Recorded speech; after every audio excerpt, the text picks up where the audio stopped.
A heartbreaking note from a little boy to a panda toy his mom can't afford prompts store workers to step in.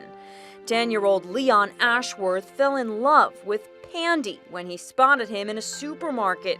There were only 2 left in the store, but Mom said he'd have to wait until her next payday. So Leon scribbled a note on the side of the cardboard box pleading to shoppers he'd be back June 15th, so please don't buy him as it will make me sad and I will cry. Thank you so much, from hopeful future owner.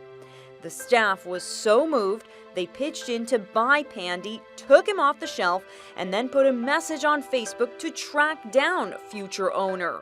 Mom spotted it, and employees reunited Leon with the cuddly bear for good this time. Leon's mom says the family lost a child earlier this year, and this is giving Leon something to smile about. Leon told her it was the best day of his life. For InsideEdition.com, I'm Lisa Wojtycki.